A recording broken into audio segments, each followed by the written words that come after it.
This is the Benchwarmers Trivia Podcast. We have assembled the world's finest sports and trivia dorks to prove once and for all that we are just as bad at this as we were at sports. Hello, everyone, and welcome to the Benchwarmers Trivia Podcast, sports trivia for those of us who rode the pine. You are listening to episode 295. I'm your host, Josh, and today's game will be pitting the Benchwarmer team of Marcus and Walling versus Benchwarmer Scott and returning player Jared Watson. Welcome back to the bench, Jared. Why don't you take a minute to remind us of where you're from, what teams you root for, and anything else you'd like to share. Well, I am Jared Watson, and I am from the Dallas area, support Dallas teams, and if you know me from anywhere, it's from Jeopardy. I was a 3-day champion on Jeopardy and was a semifinalist in the Tournament of Champions before the most recent one. So okay, that's my whole deal. All right, well, wonderful. Well, welcome back, and Scott, let us know how you're doing, and let us know what Jared's and your team name is going to be. I like these Jeopardy guys.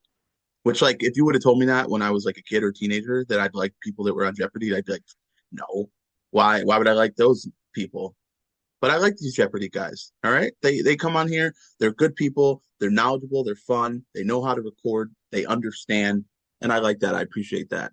I'm Scott Grimes. You don't know me from Jeopardy. I'm like a 3-time champion on this show, though, in 5 years. So that's an accomplishment that I like to throw out there. So I'm in the 0 club on this podcast. So shout out to Throwback Trivia Takedown in their 200 club. I'm in the Benchwarmers 0 club, which is much more illustrious, in my opinion. There's many fewer people in that club. Exactly. Yes, it's a very, very inclusive club. And honestly, kind of harder to do. It is. If you really think about it, kind of harder to do. It is much harder to do. You probably are safe not having more people join the club. Great. Probably. Yes, great. I love being one of the only members. With that, I'm going to throw it right back to Jared. I had a nicer team name, if you will, for us, but Jared just decided to go for the jugular. So go ahead, Jared. So I am a Dallas Mavericks fan, and I am still in fresh mourning. Even when this episode comes out, I will still be in fresh mourning of trading away Luka Doncic. And what did we leverage our future for? Our team name today, 31 minutes of Anthony Davis. Because that's all he played, and that's probably all he will play this season. So, yeah, well, I'm sorry about that, but oof. All right, on that somber note, we'll bring it back up. Marcus and Walling. Walling's feeling some of the same pains. So, but I want you guys let us know how you guys are doing and what your team name is. I'm good, just chilling. It's been super cold up here, and by super cold I mean like 20 degrees, which like I know for like Josh in Minnesota, you're like, that's nothing, it's garbage. But for me, it's been miserable, and I hate it. So, yeah, that's pretty much it for me. Anyways, Walling, hey, buddy. Hey, I'm similarly in mourning, as our Benchwarmers chat thread has been just doused with me being mad about the Mavericks trade. And then I was reminded as the episode that released the other day, when I was like, what else can they trade? They don't have anything to trade. And boy, did they have something left to trade. So, but we're going to be a little more joyous with our team name, this time around. We are big fans of Corncob TV. Spectrum, if you're listening, make sure you keep Corncob TV going.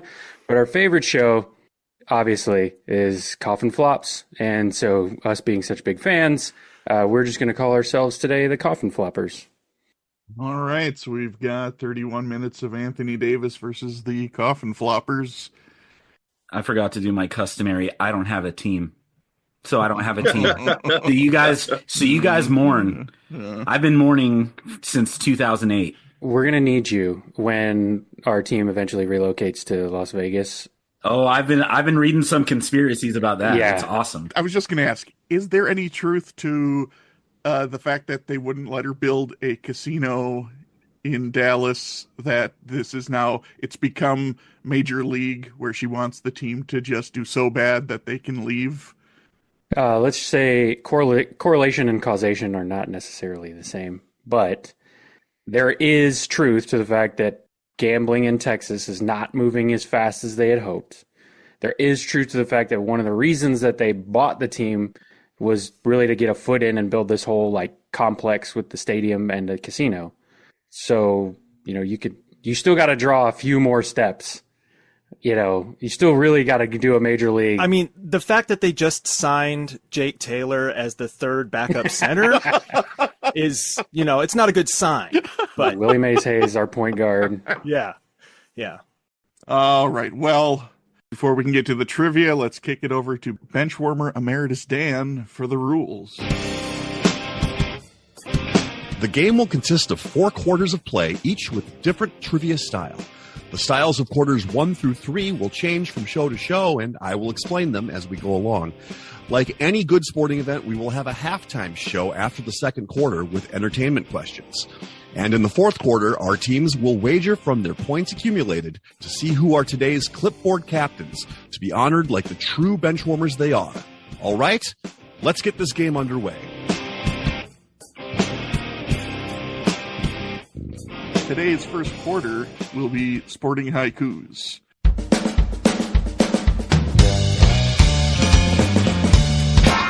Sporting haikus.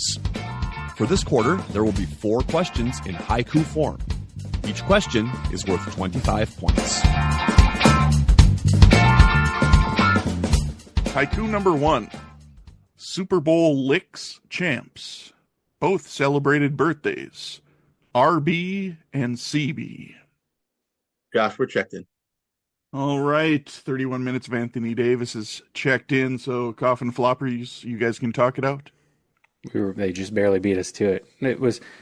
I foreshadowed this answer a little bit before the show started when I said if Josh and I were going to play together, we would be the exciting whites. Half of the exciting whites. Half the exciting whites, yes. Exciting white. Actually, to be honest, there's nothing exciting about Reed Blankenship. It's Cooper DeJean. To me, he's the exciting component. Yeah, but it's him and Saquon. Checking in with Saquon Barkley and Cooper DeJean. All right, in 31 minutes of Anthony Davis, what did you guys have? Is Zach Bond white? What is Zach Bond? You look eerily similar to Zach Bond. I know. That's why I'm like, what is Zach Bond? He's half. Come on, we both know this. He's got to be. I don't know. It's hard to say. It's white mom, right? Maybe. Yeah, we got to look this up. Sorry, Marcus and I could go on for a while. Yeah. Anyways, because maybe Zach Bond's the other exciting white potentially, or maybe not. Maybe Cooper DeJean and Zach Bond is the same as Walling and Marcus, in which it's still the exciting white and half of the other one. But we checked in as well. They did shut up about it on commentary. It's Cooper DeJean and Saquon Barkley. Both teams are getting their points. Correct answers are Saquon Barkley and Cooper DeJean. But did you know that Chiefs linebacker Jack Cochran also had a birthday on February 9th? So 3 birthdays for players in the Super Bowl. 2 had a very happy birthday. I guess Jack has won 2 Super Bowls, so I guess he's probably doing all right. All right, nice and easy. Moving on to haiku number 2. 5 games in 3 years, 71 total mins, but boy, can he jump. Yeah, that's it. Okay, we'll check in. All right, Coffin Floppers is checked in, so 31 minutes of Anthony Davis. You guys can talk it out. Despite our team name, I don't think this is Anthony Davis. No, I that doesn't seem right to me. I don't think he's missed that much time. Right, but I am thinking basketball because of the but boy, can he jump. Is this like Zion? But Zion's played more than that, right? Yeah, he has to have. I was thinking Lonzo Ball, but he can't really, I don't know, for jumping. I mean, was there anybody like in their, draft eval just like had some insane vertical or something that probably was notable? I mean, I'm thinking like Ja Morant comes to mind, but he's played more than that. Yeah. I mean, I know he's had some suspensions and some injuries, but. And a really totally cool dad. Oh, wait. is this Mac McClung? Because he's just won the dunk contest again, and he's a G League guy. So Oh 5 games in yes, 3 okay, years. yeah. That's got to be Kind of what it makes is. sense Yeah. there. Yeah, Let's do that. I think I feel better about that. Josh tends to be very current in his games, got you. as current as less than Yesterday? 24 hours ago. Yeah, so let's go ahead. Yeah. I haven't had a chance to watch it. Yeah, I'll probably watch it after this, but let's go ahead and do that. If you're good with it. Oh yeah, I'm great with it. All right, we're gonna check in with Mac McClung. All right. And Coffin Floppers, what did you guys have? Yeah, so pretty quickly I was looking at it and I'm like, okay, so this person barely plays, can jump, dunk contest just happened, so I just shot over Matt McClung to Walling and he agreed. So we also checked in with Mac McClung. Well, both teams are getting their points. Yes, he made some impressive dunks yesterday, but who is he? That's who he is. So I've been posting on all the different TikTok videos that show him dunking 3 years, 5 games, 71 minutes. That's just what I keep posting. Like, that's fine. You got a G leaguer who can jump out of the gym. Kudos. No, I want to get back to Jordan versus Dominique. Well, that's the thing, right? It says more about the NBA than it does. Absolutely. Anything It's else. like, because nobody dunks anymore because they're busy shooting 19% from 3. That's the thing. hey, tell that to Anthony Edwards. That dude still dunks. Although he won't take the time to get in a dunk contest, but he would be exciting to watch in the dunk contest, I think. But that was when they were making like dunks that are like somewhat realistic dunks. Somewhat. Like back in the Jordan, Dominique Wilkins era, where now it's you got to bring out props and stuff. Yeah, it's like it seems like everybody's out of ideas. It's like, okay, let's dunk on a 12-foot goal. Let's, it's just there's not a lot of creativity. So Mac McClung, he did win the 2024 NBA G League MVP, but that's only been good enough for him to play 1 game for 5 minutes this season with the Magic. So he's just apparently a really good G leaguer who can dunk. I enjoy your Kendrick Lamar level of hate right there. You're posting that on videos. I think that's what we all need to take away from Kendrick's amazing 2024 is that you can aspire now to hate more than ever, and it will benefit you. Sweet. I hope I start seeing some benefit because I don't really see any benefit from me doing it. But I'm just tired of all these people like just losing their ass over watching him dunk, and it's like, yeah, that's what the best dunkers can do. Somebody's like, I can't believe he can't get in the starting lineup. It's like he's not. That's all he can do. He can dunk. He's not good enough at all of the other parts of basketball to play in the NBA. Well, he's too small. He's not a good enough shooter, and he's not a good enough defender. That's the problem. Other than that, he's great. Okay, well, I'm done with my Mac McClung, hate for now. But let's move on to haiku number 3. 4 nations, 2 games. Tampa Bay Lightning center, 3 goals for U.S. We're going to check in. All right, Coffin Floppers is checked in, so 31 minutes of Anthony Davis. You guys can talk it out. I assume it's going to be current, just kind of based on what he's doing with this quarter. Yeah, so Been very topical. So immediately I thought, we know it's NHL, we know it's hockey. Is this an NHL All-Star game type of thing? well, but it's 2 games, so I can't imagine he would be an all-star. Or is this like an international cup that the NHL put on or something, like an in-season tournament? Because, every sport now has to do things differently. Sure, but it's like how would he make that kind of roster? Well, I was thinking was there just a tournament that was 4 nations that played 2 games? Like it was 4, started with 4, like a semifinals and then a finals. And then did this guy just happen to score 3 goals during that tournament or whatever you want to call it? Which still doesn't matter because I don't even know who's on the current Lightning anymore. I don't know. We down to just like throw in a name. I mean, is Steven Stamkos still there? That's the only one I know. I don't know if he's a center. He seems like more of a forward to me, but no idea. But it's as good a guess as any. Sure, we'll check in with Steven Stamkos. All right, then, Coffin Floppers, what did you guys have? I watched a hockey game last night, Josh, for the first time in a while, mostly because of the vitriol between us and our hat. And the only reason I knew this answer was because I watched that game last night. And thanks to the NBA Saturday night for having 90% of it being downtime, that I could just watch the hockey game in between.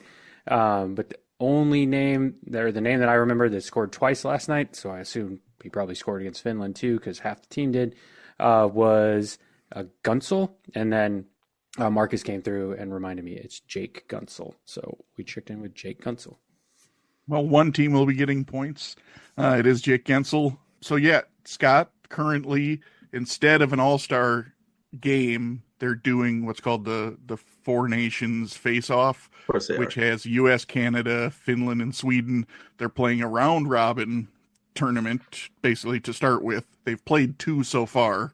The third game's, I don't know if they're both tomorrow or if one's tomorrow, but then there will be a championship game depending on the round-robin results. And the U.S. is already qualified for the championship game by beating Finland and Canada. So almost like a junior Goodwill Games type situation. Got it.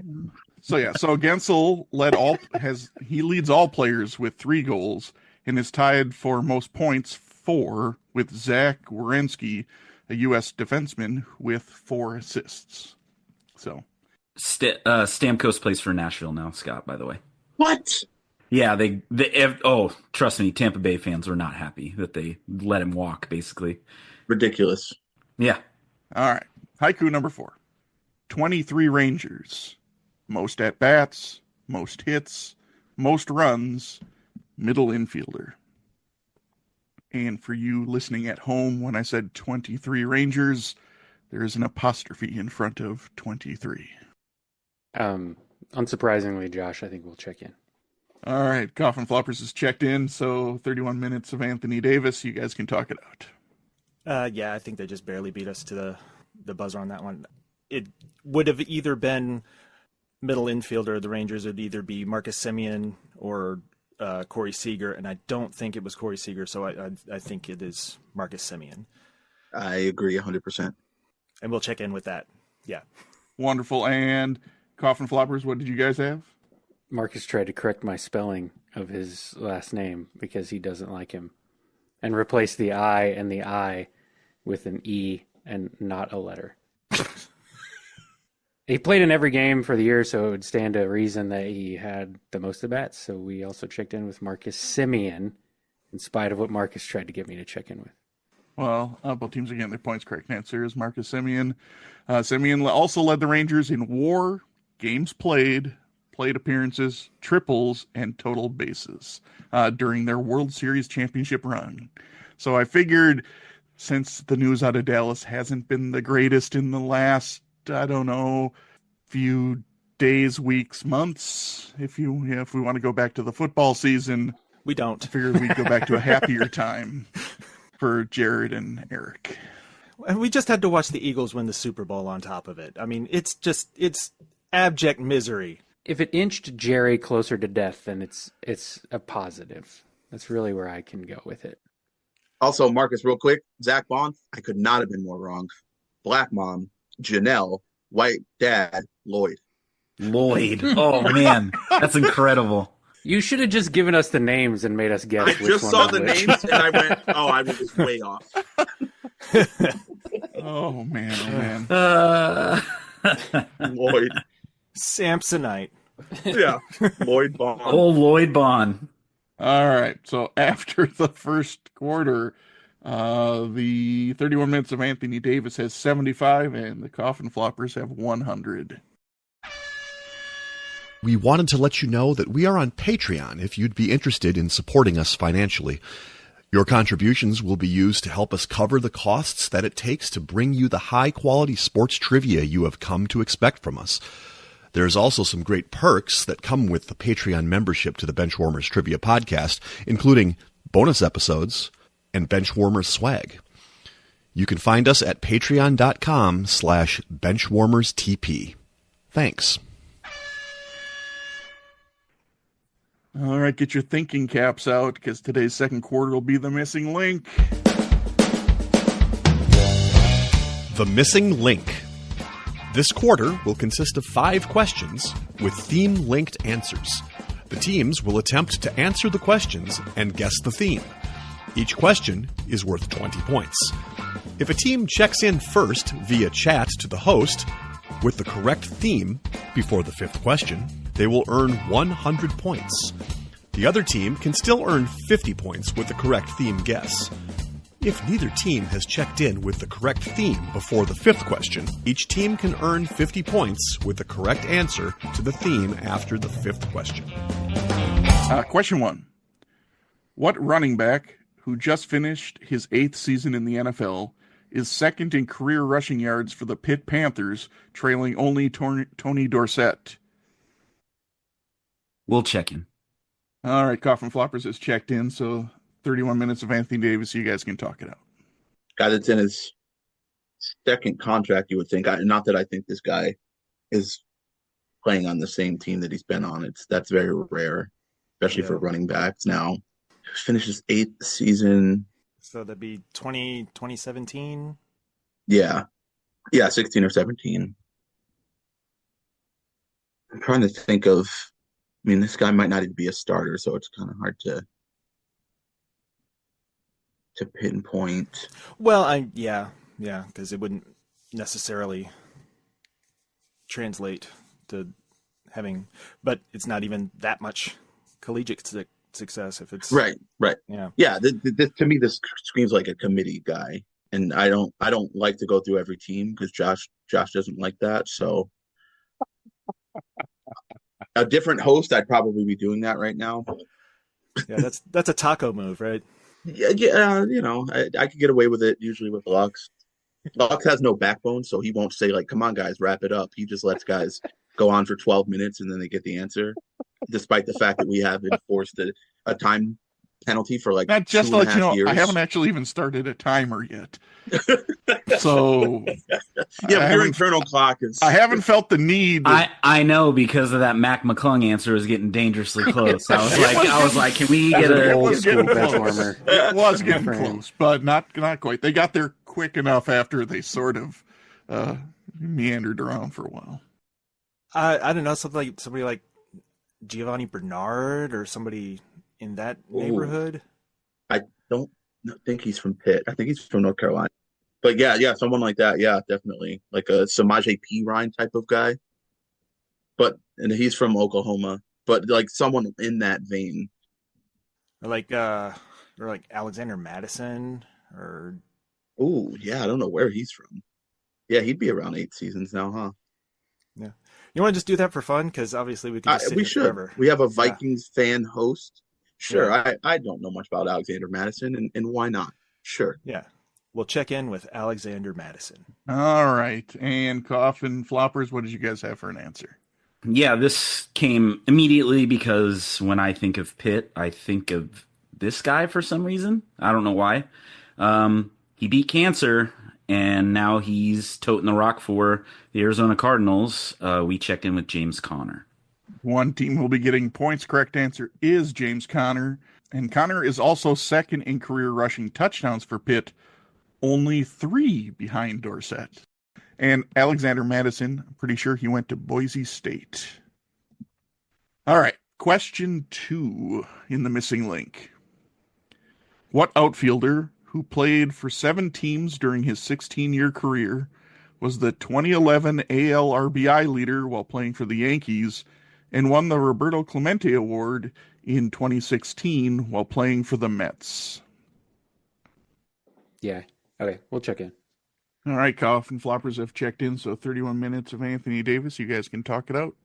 Yeah, realizing that there's a lot of crossover and outfielders between the Mets and the Yankees. Yeah.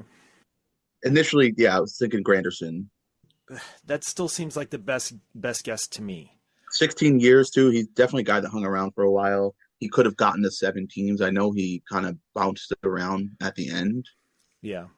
Teams-wise, 7 kind of seems like a lot, but he definitely could have bounced around. Yeah, at some point, guys, we'll maybe try to let you guys talk it out. But that would require us to know the answers quickly. So we're gonna check in with Curtis Granderson. All right. And Coffin Floppers, what did you guys have? Uh, yeah, I was looking at the question, and then I said to Walling in the chat verbatim, "Is this effing Curtis Granderson?" And then he was like, makes sense. And I was like, yeah. And he had like weird late career power, like late in his career, which is, so strange. Cause he definitely wasn't on roids. Like you can tell. Anyways. So yeah, we also checked in with Curtis Granderson. Well, both teams will be getting their points. The correct answer is Curtis Granderson. During his playing career, Granderson wore his socks high to honor players from the Negro Leagues. And in 2011, he was voted one of the friendliest players in baseball. The theme-linked answers thus far are James Conner and Curtis Granderson. Question 3, and apologies to our Dallas fans. Oh boy. As of February 16th, 2025, that is today, what NBA shooting guard is currently the only player involved in the Luka Doncic trade to be playing for the Mavericks? The fact that it's not an immediate answer tells you everything you need to know about this stupid trade. We're going to check in. Coffin Floppers is checked in, so 31 minutes of Anthony Davis.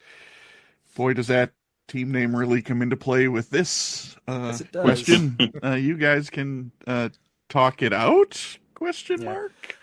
Yeah, no, I think you were on the right track, because I was trying to remember if there was a third player that came over, and I don't It was think three. that there I think was. I thought it was 3 guys, but I don't know who the third guy was. It's definitely AD, definitely Max Christie.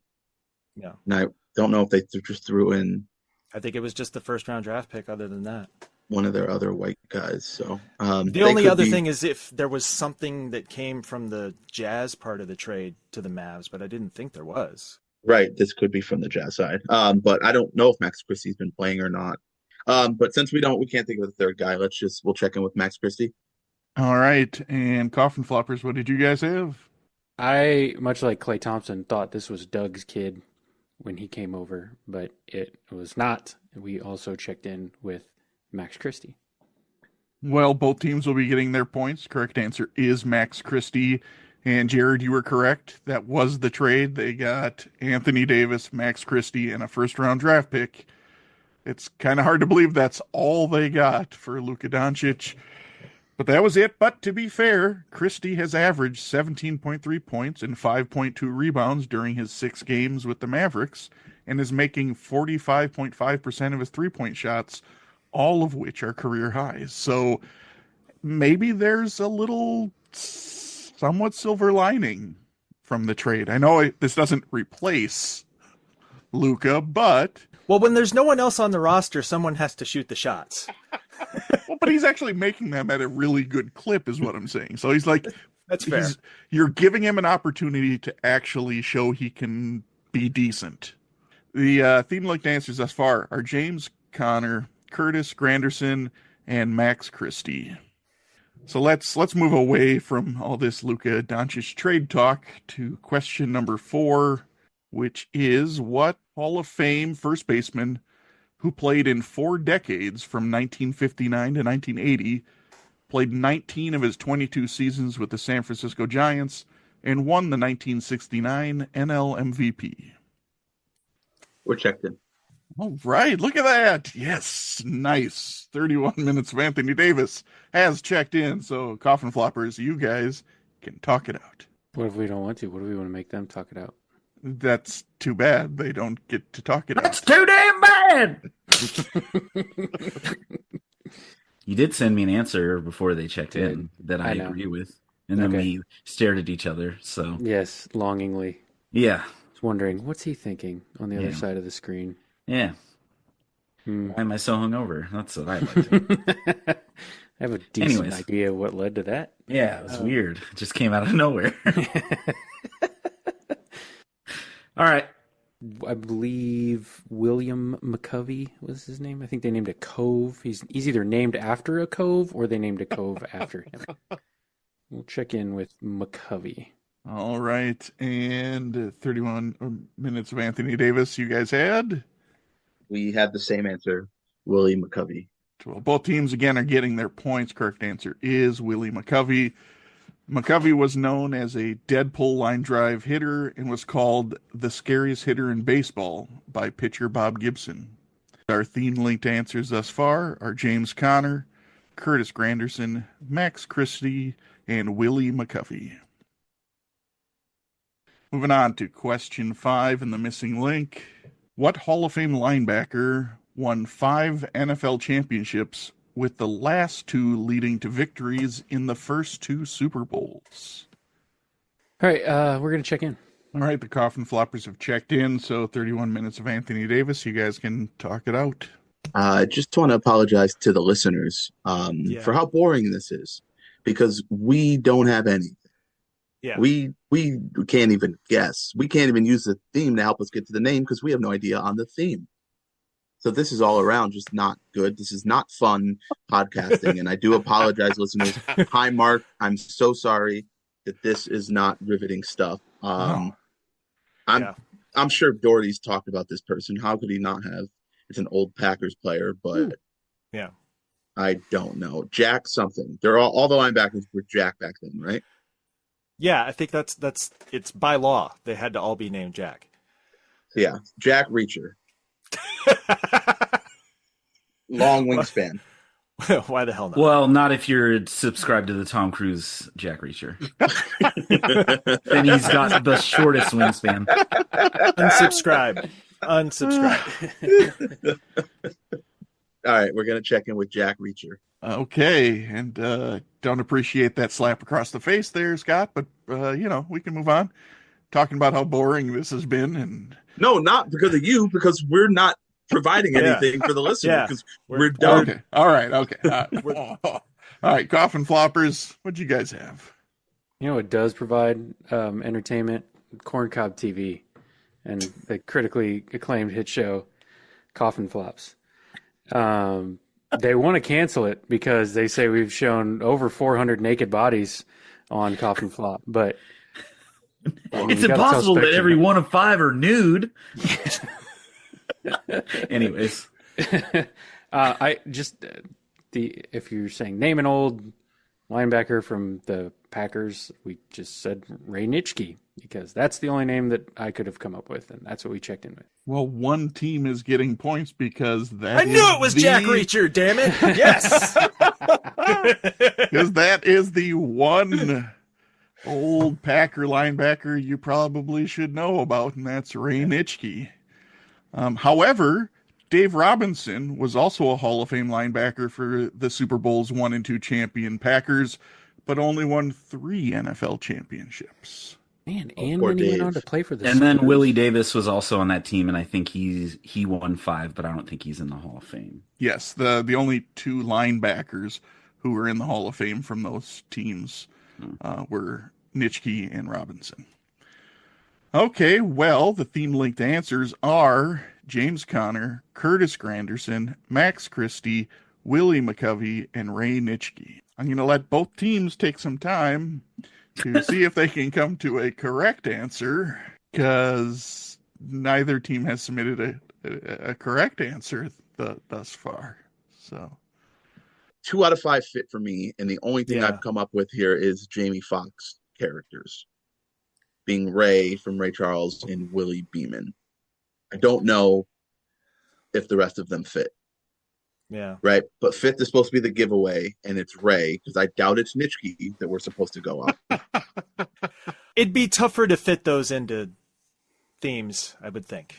So if we're going off Ray and Willie, like the 4th and 5th are supposed to be the more the giveaways, and Willie and Ray, I would say, are 2 of his more popular characters. So we're going to check in Jamie Foxx characters, and if for some reason that's right and Josh left out Mother Effer Jones, I'm going to be upset. But we are checking in with Jamie Foxx characters. I'm just looking at these, and I was like, oh, Jamie Foxx played Ray Charles. Oh my gosh, Max is that terrible Amazing Spider-Man 2 version of Electro is that character's name. And then, yeah, I got to Willie Beeman, and so we also submitted Jamie Foxx characters. All right, well, both teams will be getting 50 points for the theme because these are all athletes who share given names with Jamie Foxx characters. We have President James Sawyer from White House Down. We have Curtis Taylor Jr. from Dreamgirls.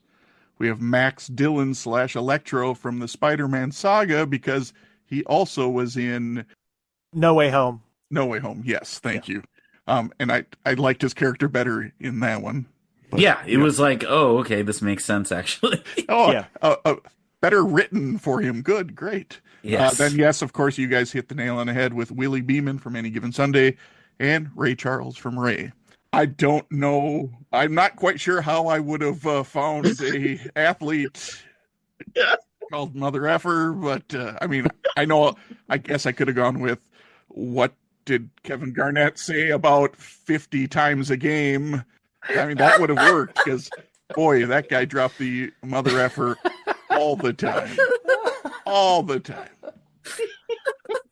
Shout out to Kevin Garnett, who may soon get his jersey finally retired by the Timberwolves. Maybe. Well, that was a long second quarter. Woo! Sorry about that, guys. But here we have some scores. We have 31 minutes of Anthony Davis at 185, and Coffin Floppers are at 250. And that brings us to halftime.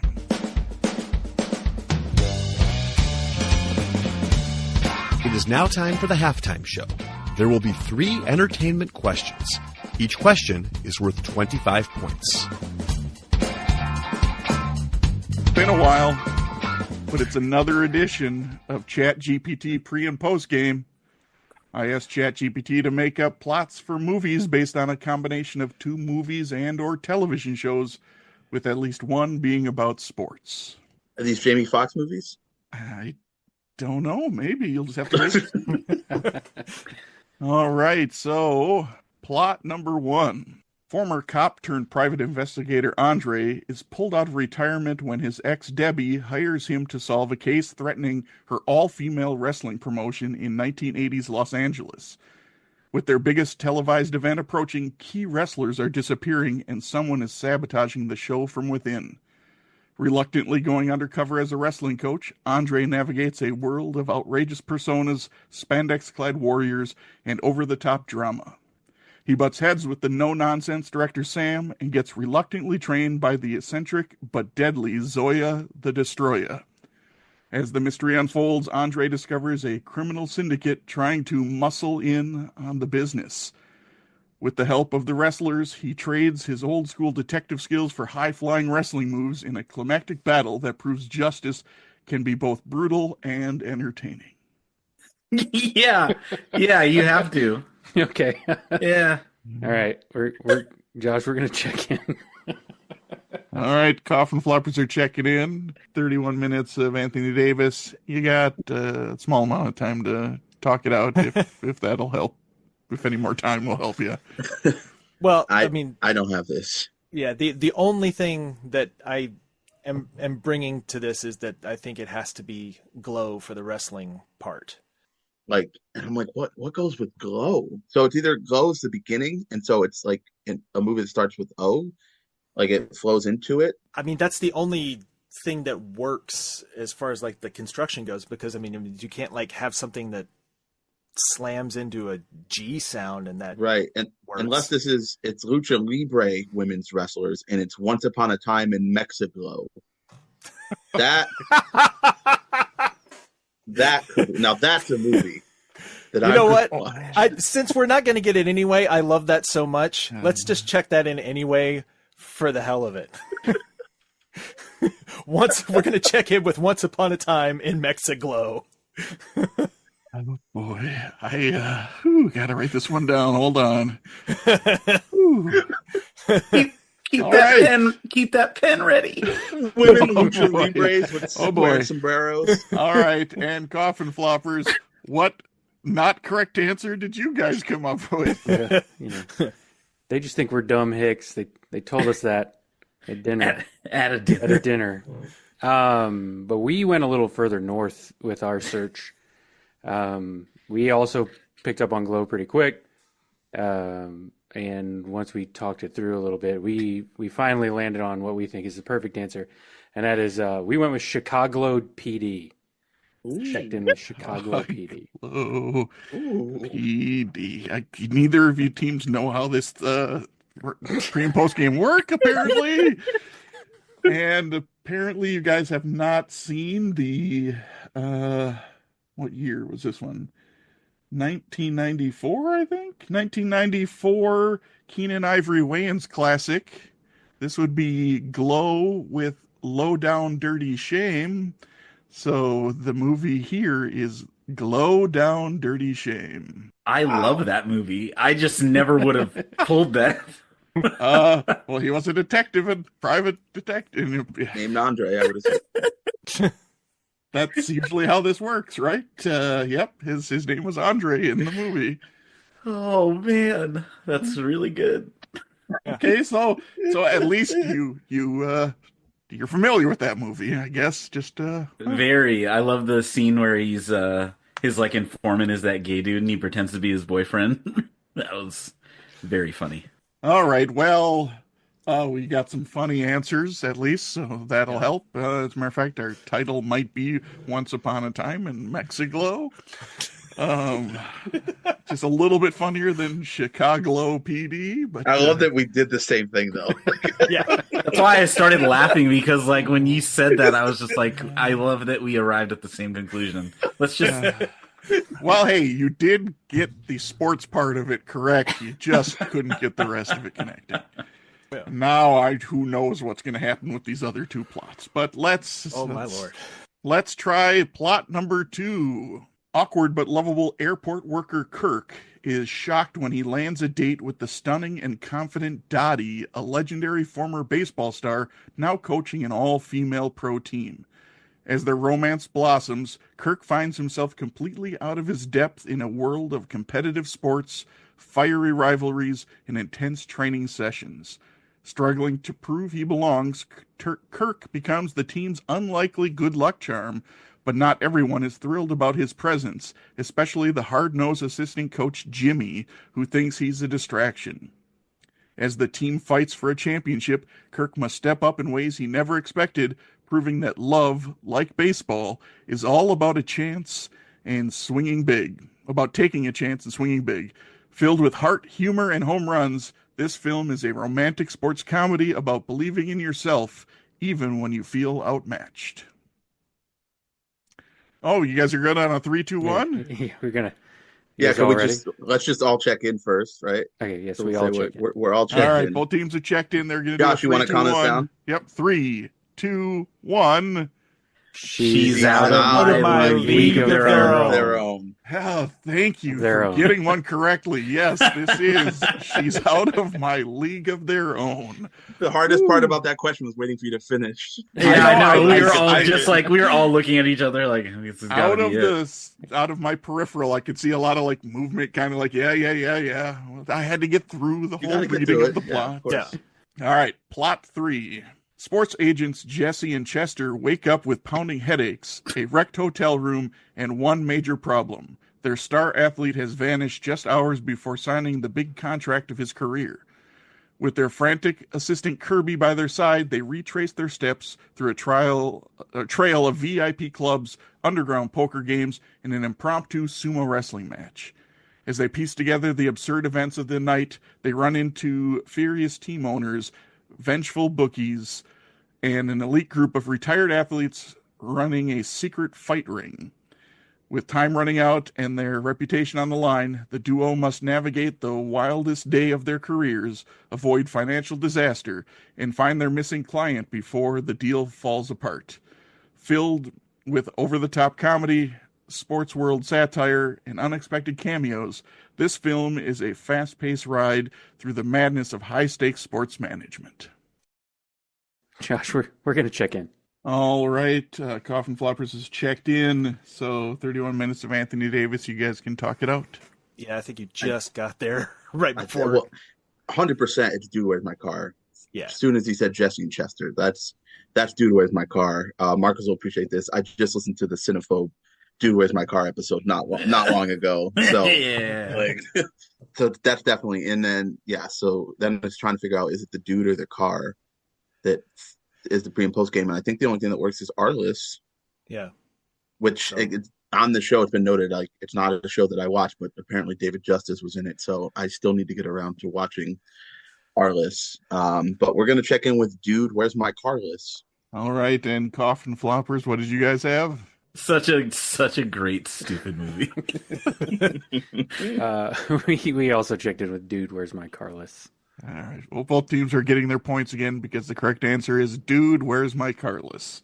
Well, after halftime, we have the following scores. We have 31 minutes of Anthony Davis at 235 and Coffin Floppers is at 300. And, well, having a deficit isn't always the worst going into the third quarter, especially when today's third quarter will be Lucky 7.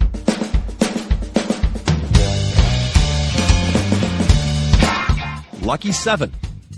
For this quarter, there will be 3 lists containing 7 items.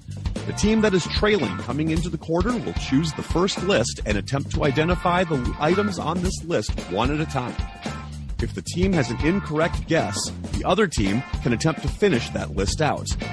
The team leading at the beginning of the quarter will select the second list, and whichever team is trailing after the first 2 lists will get the third list. Each item is worth 10 points.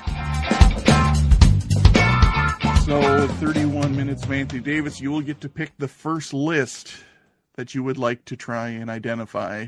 So your options are list 1 is the first 7 players to be named both NCAA Division I basketball tournament most outstanding player and NBA Finals most valuable player. List number 2 is the 2024 NFL sack leaders. And list number 3 is the most games played with no World Series appearances. So those are the 3 lists to attempt. So 31 minutes of Anthony Davis. Why don't you guys take a minute to figure out which list you would like to go after first? All right, Josh, we will start with the with list 2, the 2024 NFL sack leaders. Okay, well, take some time and come up with your list and just check in when you are ready. All right, Josh, we're going to check in. All right, 31 minutes of Anthony Davis is going to try to identify the top 7 2024 NFL sack leaders. So go ahead and start. Let me know what you have on your list. Yep, we're going to start with Trey Hendrickson. Trey Hendrickson is number 1 on the list with 17.5 sacks. We're going to go with Mr. Consistency, Myles Garrett. Myles Garrett is number 2 on the list with 14 sacks. Okay, then we're going to go Vikings legend, Danielle Hunter. Tied for 5th, Danielle Hunter had 12 sacks. Okay, now we're going to go with Nick Bonito. Nick Bonito was 3rd on the list with 13.5 sacks. Okay, those were the 4 we were most confident in, so that's good to know. That's a good start. Yep. So next up, we'll go. Hopefully, he got there after his injury. We're going to say Micah Parsons. Micah Parsons also tied for 5th with 12 sacks. All right. Okay. Now I feel a little bit better about the next one. Then we're going to go with Kyle Van Noy. Kyle Van Noy is 4th on the list with 12.5 sacks. I didn't think we'd be here. Yeah. Oh man. All right, let's just go with him then. He was Yeah. the last on our list. I didn't think we'd even have to make this decision, to be honest. So, but since we're here, we'll check in with TJ Watt. TJ Watt was tied for 8th with 11.5 sacks. There we go. So there is one name left on the list. So Coffin Floppers, if you want to take a moment, if you think you have the name, just let me know. Yeah, I think I know who it is. Speaking of Vikings legend, he I guess would be one now. And so we'll check in with Jonathan Grenard. Also tied for 5th with 12 sacks, Jonathan Grenard. Hey, that swap of players that wasn't a trade, but basically Right. should have been I worked know, out I well was for like- both teams. It really did. It really worked out great. Although the dollar savings for the Yes. Vikings allowed them to also sign the other player tied for 8th for the Vikings, Andrew Van Ginkel, who had 11.5. After that, you had Leonard Williams and Will Anderson with 11 sacks. Then Jonathan Cooper, Trayvon Walker, Will McDonald, and Dante Fowler had 10.5 sacks. And Dante then Fowler. Odafe Owe and Zach Seiler had 10 sacks. So yeah, good job, guys. You by working together as teams, you ended up getting all 7. So now, coffin floppers, which of the other 2 lists are you guys gonna go after? Okay, Oh. we're gonna. Sorry, Damn it. we're gonna go with the World Series one. How about that? All right, so you're gonna go with list number 3, most games played with no World Series appearances. Okay, are you good with those? Yeah. I'm in. All right, we're gonna check in. All right, well, Coffin Floppers is going to try to identify the 7 players with the most games played with no World Series appearances. All right, start by saying there's a theme to this because there's just a lot of beautiful swings on this list. But let's start with my favorite, second favorite swing on this list with Rafael Palmeiro. Rafael Palmeiro, number 1 on the list, 2,831 games over 20 seasons. As the reason that we decided to do this list, Walling asked me which one I wanted to do, and I said, we have to do this one. So if you don't mind, I'm going to take the next 2. Please do. Definitely on this list is Ichiro. Ichiro Suzuki is number 3 on the list, 2,653 games over 19 seasons. And then our next one is the man with the most beautiful swing in the history of baseball, George Kenneth Griffey Jr. Ken Griffey Jr. is number 2 on the list, 2,671 games over 22 seasons. Sucks! Sorry, Marcus, I didn't mean to punch you in the gut like this, but Oh, it's okay. I'm fully prepared to miss the playoffs by 2 games again and have Jerry DePoto be like, "It's fine. Come on, guys. Oh, We that's won really 54% of our games that's because I'm really an asshole." optimistic with that lineup. all right, who's next on your list? We decided to go for a hapless team and stick around hapless teams and went with Ernie Banks. Ernie Banks is number 5 on the list. He played 2,528 games over 19 seasons without making a World Series appearance. Oh, you want me to go? Sorry. Yeah, go ahead. Yes. All right. And sticking with that theme again, we are going to check in with Andre Dawson. Andre Dawson is number 4 on the list. He played 2,627 games over 21 seasons without a World Series appearance. And then we just decided to go with a guy who played for the Rangers for entirely too long. And speaking of sweet batting stances, we checked in with Julio Franco. Julio Franco is number 6 on the list. He played 2,527 games over 23 seasons without making a World Series appearance. We have number 7 is left. Okay, I'll take this one because this was my guess. My baseball book boy guess was, speaking of weird batting stances, we went with keep that elbow down, stupid. We checked in with Rod Carew. Rod Carew is number 8 on the list. He played in 2,469 games over 19 seasons. Nice. So, 31 minutes of Anthony Davis. There is one other name, the number 7 name, that you guys can try to identify. Yikes. Oh, boy. You just want to pick one of the names in there and go with it? Yeah, so it's got to be over 2,000 games. I don't know, Barry Larkin came to mind. I'm just trying to think of how long he played. I thought he made it a World Series at some point. No, they went to the NLC. I don't think he was there yet when they went in '90, which is the Reds' last appearance. They went to the NLCS in '95, but they didn't sniff the World Series after that. I'm trying to think of how long he played. If he played about 15 seasons, and he was a pretty durable guy, right? So I mean, if he played about 150 games per season, that would put him over 2,000. It's like Don Mattingly is a guy, but he only played like I think 11 or so seasons.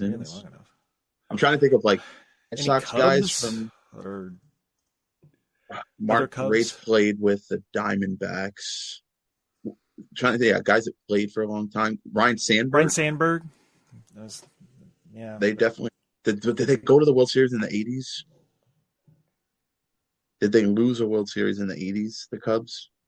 I don't know that they did. I just don't know that they didn't. 100%. Right? So, yeah, I'm trying to think of guys on the Red Sox, right? Because the Red Sox didn't go for a while. Well, actually, I guess it wasn't that long, right? 75 and 86. So some of those guys, some other World Series droughts, or guys that played for teams that have rarely or if ever gone to a World Series, right? Any Rockies? Todd Helton, was he still there in 07? When they went? He was. Yeah. I don't remember him being there, but 07 seems like he would have still been playing. Any other Mariners, maybe? Edgar Martinez. I mean, it's not the worst guess. It's not. He played for a long time as well. I don't know. Who do you like? Martinez, Larkin?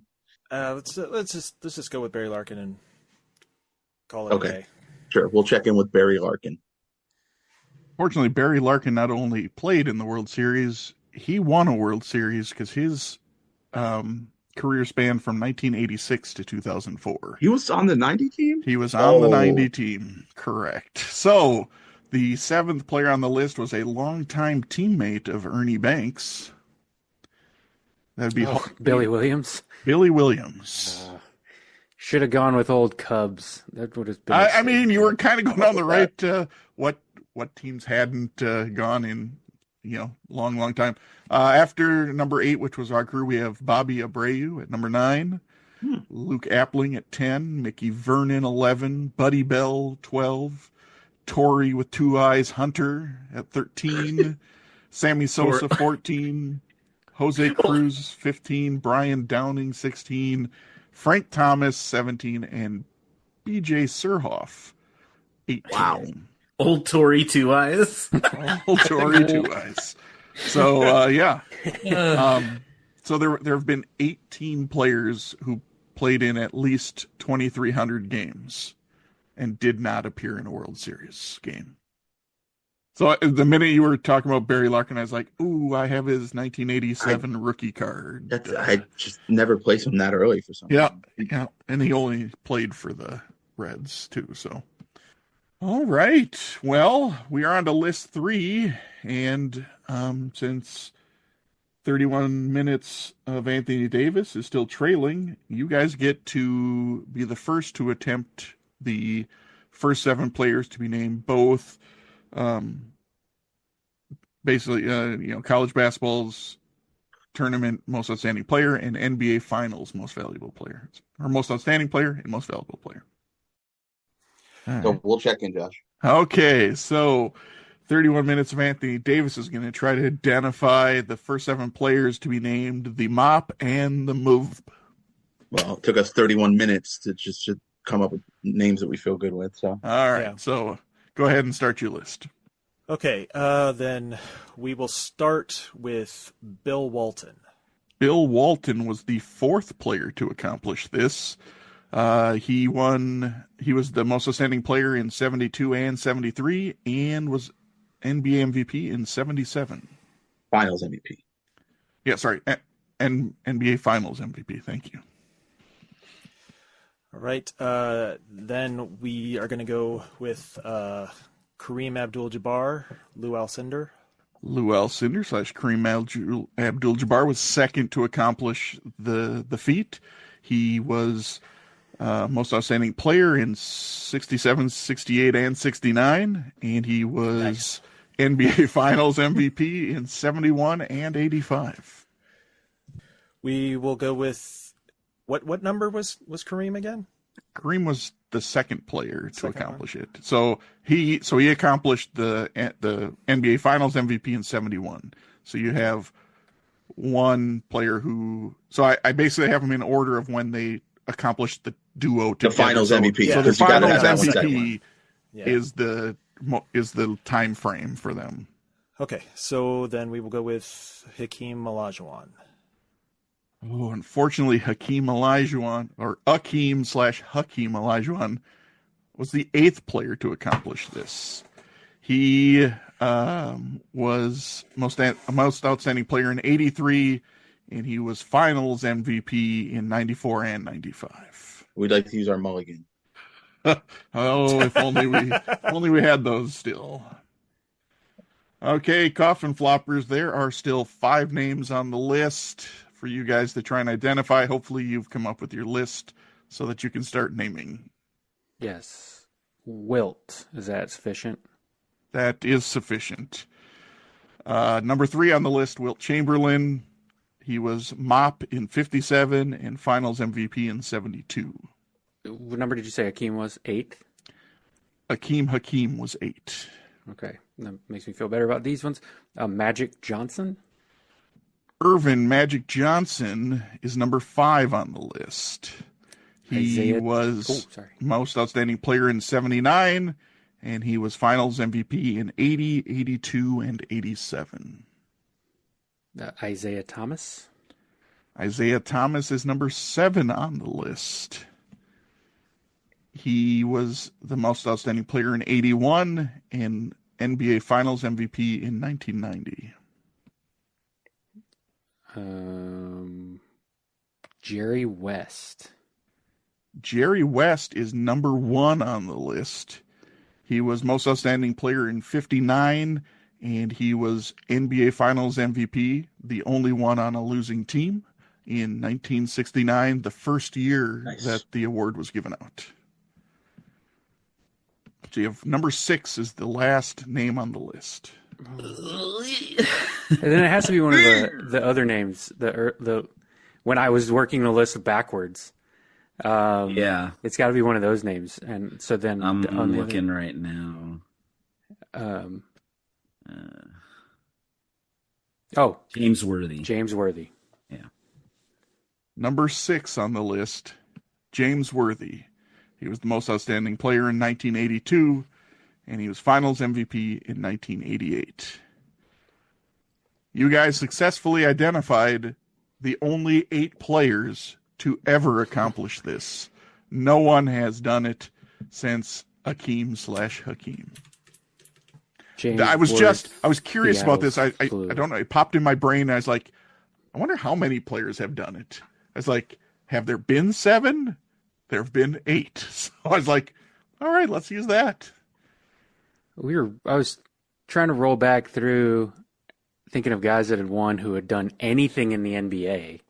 It's right. And then you're like it's like, oh, Anthony Davis. No, that was LeBron that year. Oh, Rip Hamilton. No, that was Chauncey Billups. And then you're like, wait. I was like, Hakeem might be where this thing starts.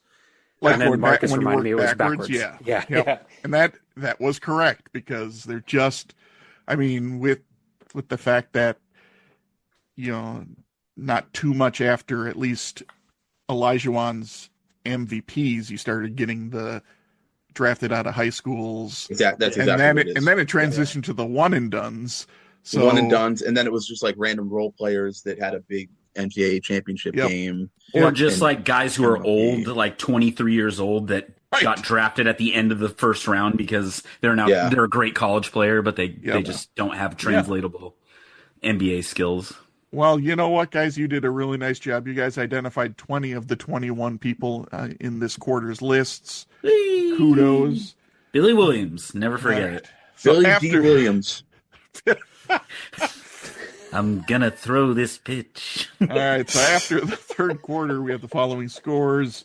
31 minutes of Anthony Davis is at 3:15, and Coffin Floppers is at 4:20. And that brings us to the fourth quarter.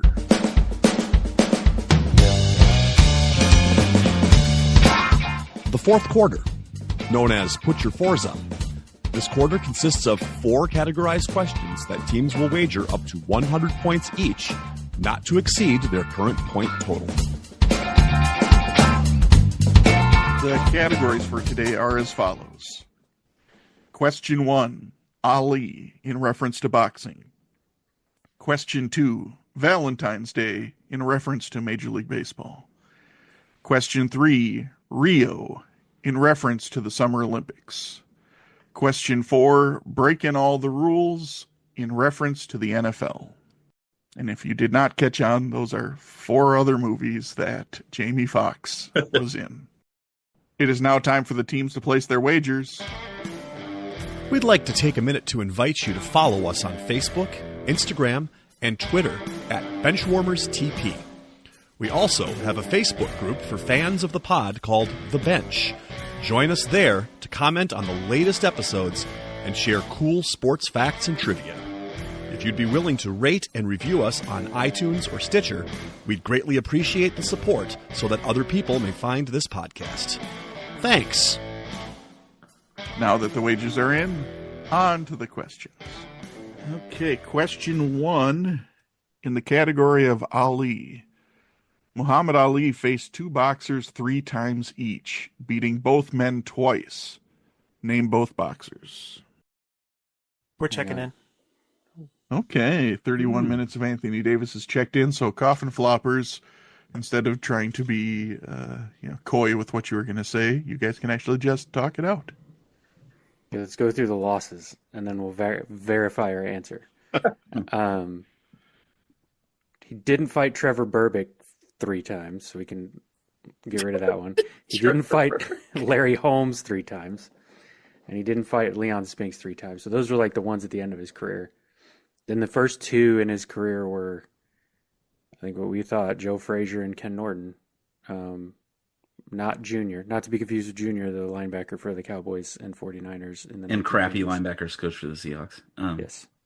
So I'm good with those 2 if you're good with those 2. Yeah, Frazier and Norton sounds good to me. All right, check it in for 69 points. Okay, and 31 minutes of Anthony Davis. What did you guys have for answers and a wager? We also had Joe Frazier and Ken Norton for 100 points. Both teams are getting their points, and you listed the 5 defeats, Eric. You are correct on all 5 of those. Only one of those did he box twice. That was Leon Spinks.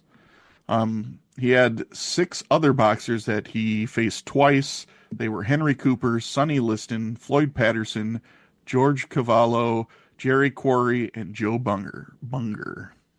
So,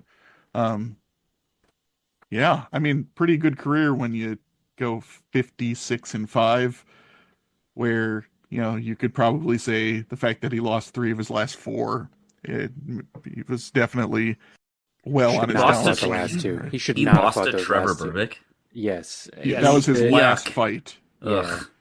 Because all I think about when I think of Trevor Burbick is him trying to get up after Tyson knocked him out. And he was mocking him wearing the black trunks, and he's just trying to stand up, and it's very funny. I The mean, Larry Holmes Marcus, fight if you is think about tough to this, watch. he started in 1960 was his first professional Oh. fight. So we're talking 19. So when he faced Larry Holmes, it was 1980. Oh, And then geez. Trevor Burbick was 81. So now I guess Spinks, he did lose, and then later that same year in 78, he did beat him then. So, but those last 2 fights, They were bad. yeah. They were that Holmes fight is hard to watch. He gets destroyed. All right. Well, hey, with both teams getting their points for that one, the difference is getting a little closer because one team had more points on it. Coffin Floppers is at 489, and 31 minutes of Anthony Davis is at 415. And let's move on to question 2 in the category of Valentine's Day. On June 9th, 1999, Bobby Valentine infamously was ejected from an interleague game only to return to the dugout sporting a fake mustache and sunglasses. What AL East team did the Mets beat in this game? All right, we'll check in. All right, 31 minutes of Anthony Davis has checked in, so coffin floppers, you guys can talk it out. We were about to check in, but I'll take this time to share a personal anecdote. I used to have my birthday parties at Bobby Valentine's restaurant in Arlington when I was like 12 and 13. And he would always be there, and he would always take time to go to the table with me and like my 3 friends that would show up to my birthday party and like talk to us and sign a poster and say happy birthday and take pictures and all that kind of stuff. So I had like a weird, affinity for Bobby Valentine's career thanks to how nice he was to me when I was like 12. So I followed it even when he was doing stupid things like coming back to the dugout with a mustache as a Mets manager. And I'm pretty sure this was the Blue Jays. I'm pretty sure. Because if it was the Yankees, we would hear about it daily. And if it was the Red Sox, we would hear about it every other day. So that takes down the AL East. And I'm pretty sure it's the Blue Jays. So we'll check in with that for 69 points. All right, and 31 minutes of Anthony Davis. What did you guys have? Jared, before you give our answer, I once had a birthday party where 3 friends showed up, okay? This was my 13th birthday in the summer of 2002, and I was very excited because Will Smith just released the song Nod Your Head, Black Suits Coming. And I burned it on a CD, and I had it playing as my friends walked in, and I thought it was the coolest thing ever. And I don't know that I could have gotten a more lukewarm response from a group of kids than I did to them walking in hearing Black Suits Come In. So, Jared, give our answer. And with that, Yeah, we also had the Toronto Blue Jays for 100 points. Ooh, both teams are getting their points. Correct answer was the Toronto Blue Jays.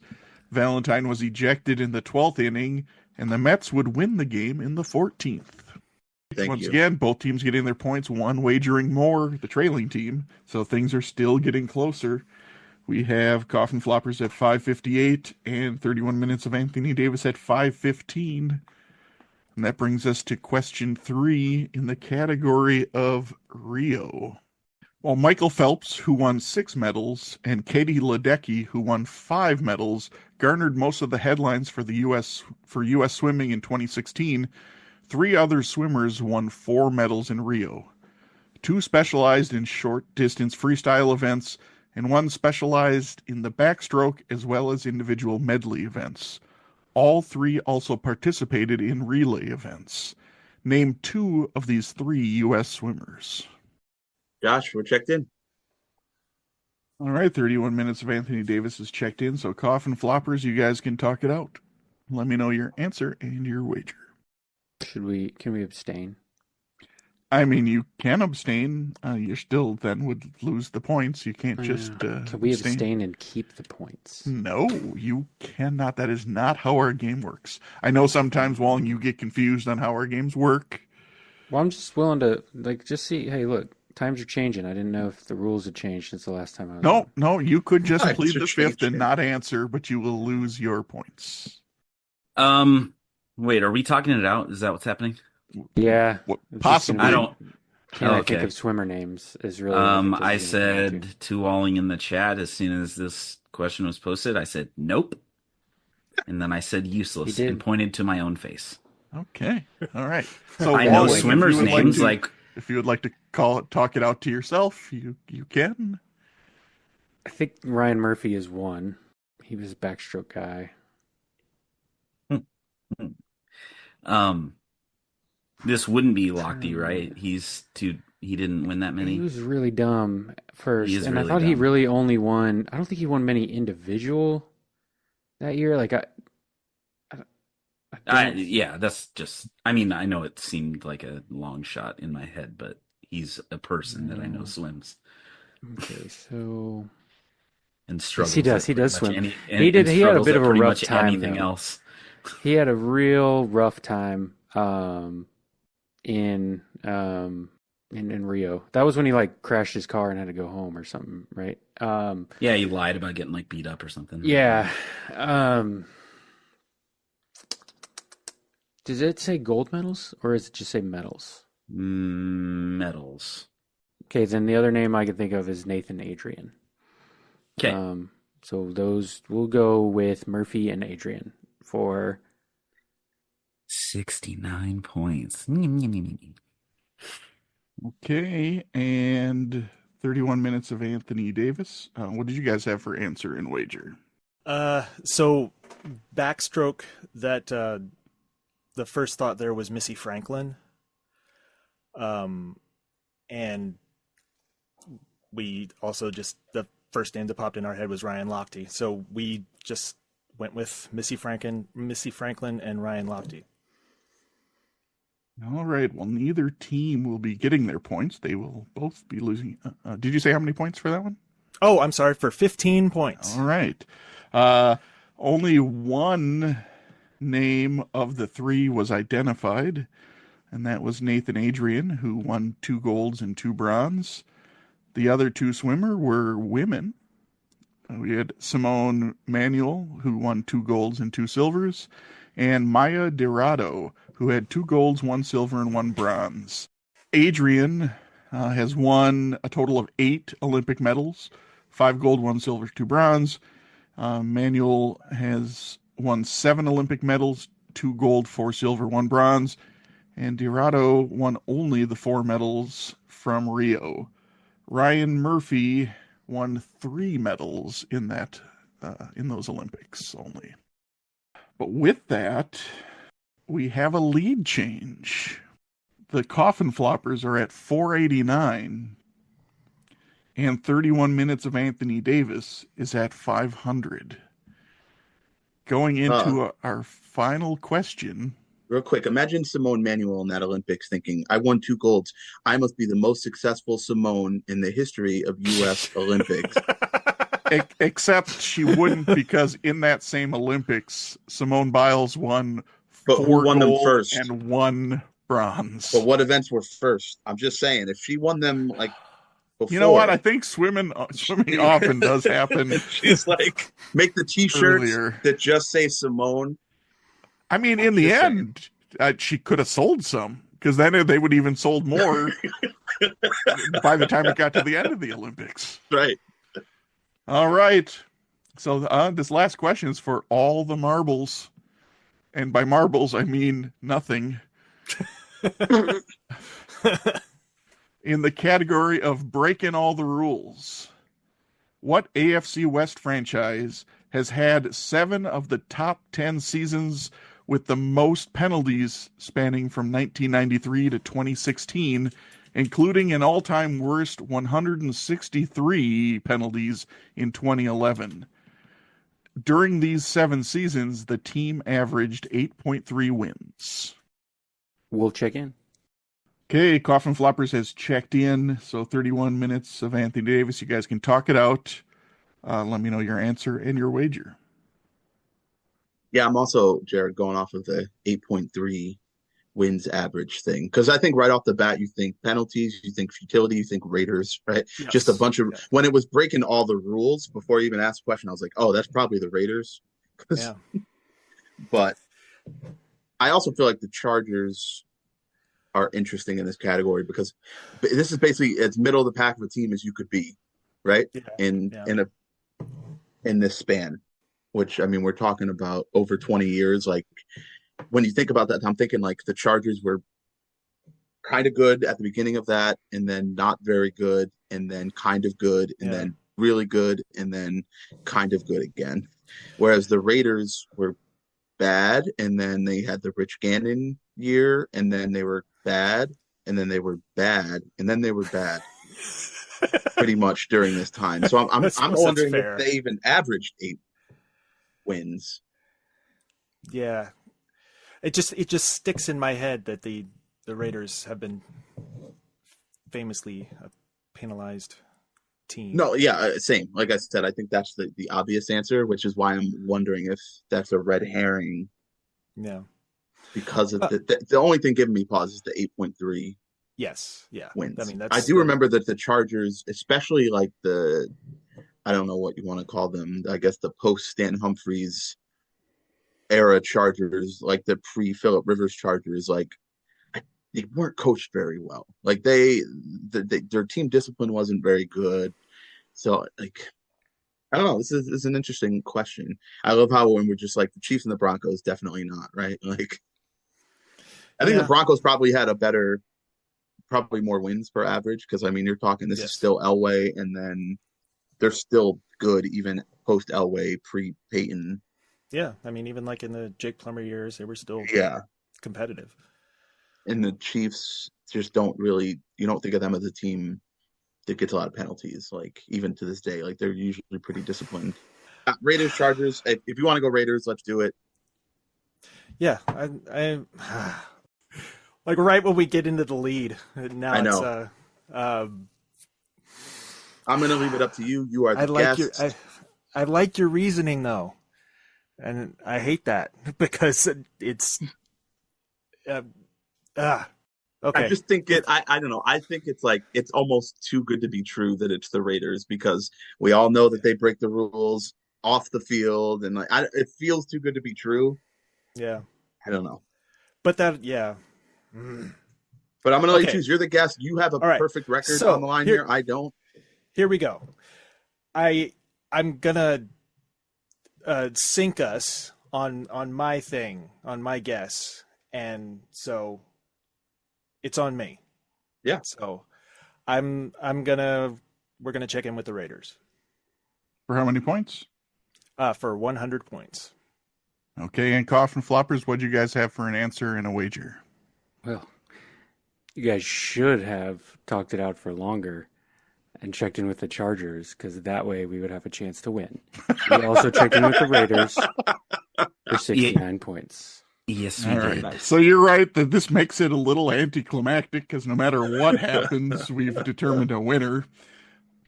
But, Scott, sometimes you try to overthink questions when I'm the host. Do you really think I think about what an obvious answer would maybe be? No, I do not. I was just flabbergasted at the Los Angeles / Oakland Raiders having 7 of the most penalized seasons of all time.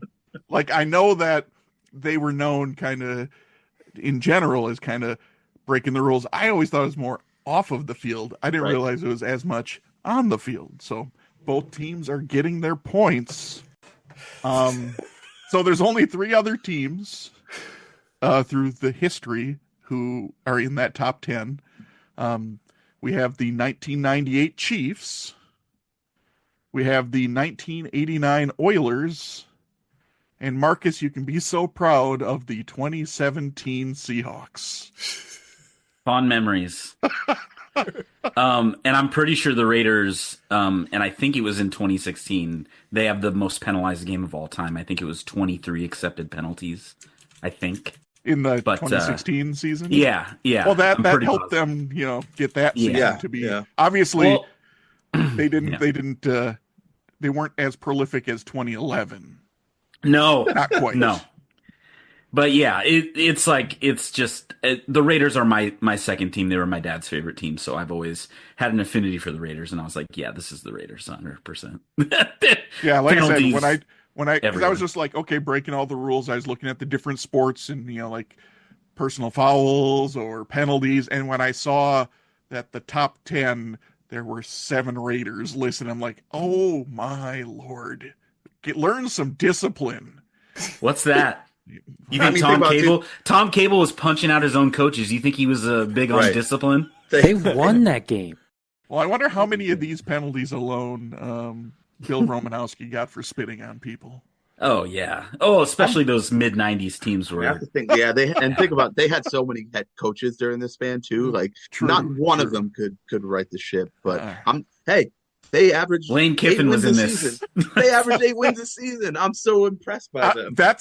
I put that in because I would have never actually thought that the Raiders may be in this. Now, granted, it was only 7 of the seasons from 93 to 2016, but still, I put that in to kind of make you think maybe it could be somebody else. But I think the Chargers often they still had more successful seasons, regular seasons. Yes. They just would flame out in the first round of the playoffs.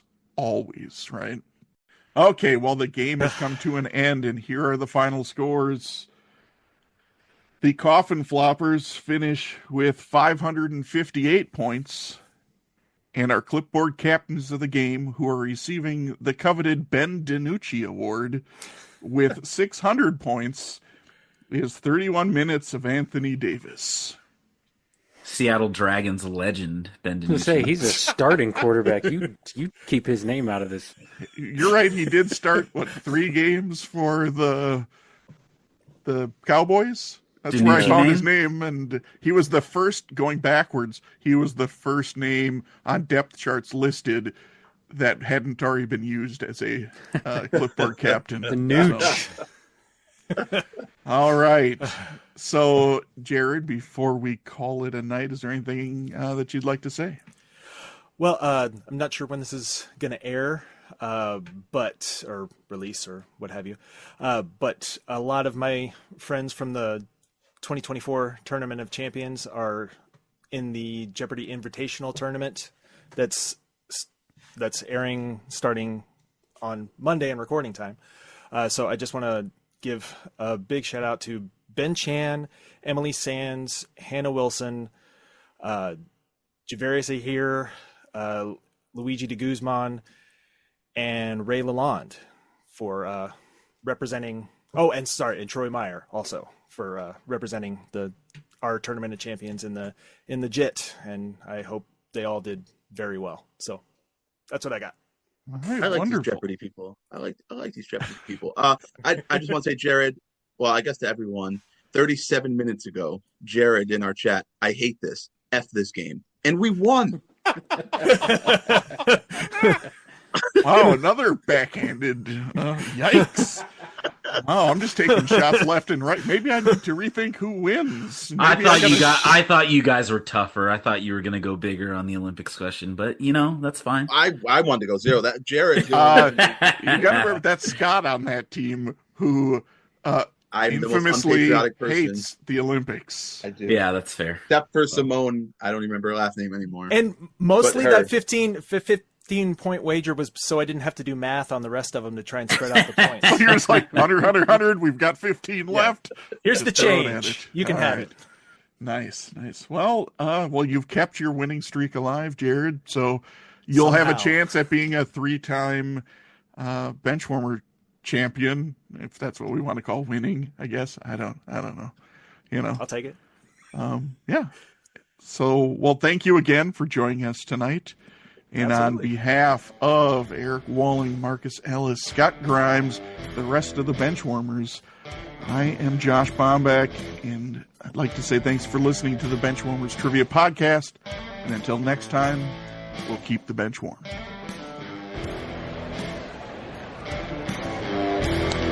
That ball hit high and deep. Stretch! Get on back there. They look up. You can put it on the board. Yes!